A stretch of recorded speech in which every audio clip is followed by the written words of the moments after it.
Pinahahanap na ni Pangulong Bongbong Marcos ang kontratistang si Sara Diskaya.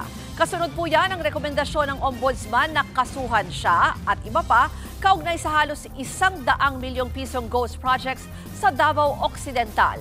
Narito ang Express Report ni Maricel Halili.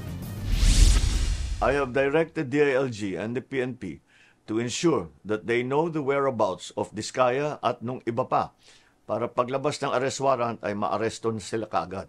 Ito ang direktiba ni Pangulong Bongbong Marcos sa mga pulis. Ngayong pinakakasuhan na si Sara Diskaya at iba pang umano'y kasabwat sa nadiskubring ghost project sa Davao Occidental. Ayon sa Pangulo, halos 100 milyong piso ang halaga ng nadiskubring proyekto sa Kulaman Jose Abad Santos. January 13, 2022 nang ibigay sa St. Timothy Construction Corporation ang nasabing proyekto. Pag-aari ng mga Diskaya ang naturang kumpanya. Sinasabing natapos ang proyekto noon ding 2022. Pero nang inspeksyonin nitong Setyembre, hindi man lang ito nasimulan. Napamura pa nga noon si Public Works Secretary Vince Dizon nang madiskubre ang proyekto.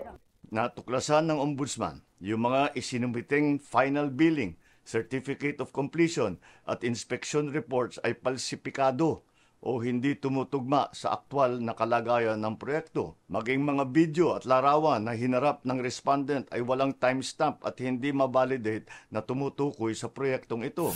Bukod sa mga kawani ng Department of Public Works and Highways, damay din sa anomalya ang pribadong individual na si Maria Roma Angeline Rimando. Mahaharap sila sa kasong malversation through falsification at paglabag sa Republic Act 3019 o Anti-Graft and Corrupt Practices Act. Babala naman ng Pangulo. Umpisa pa lang ito. Marami pa tayong ipapakulong at marami pang magpapasko sa kulungan. Nagbabalita mula sa Frontline, Maricel Halili, News 5. Mga kapatid, Ruth Cabalco, para sa mabilis na pasada ng mga balitang dapat niyong malaman, mag-follow at mag-subscribe sa social media pages ng News 5.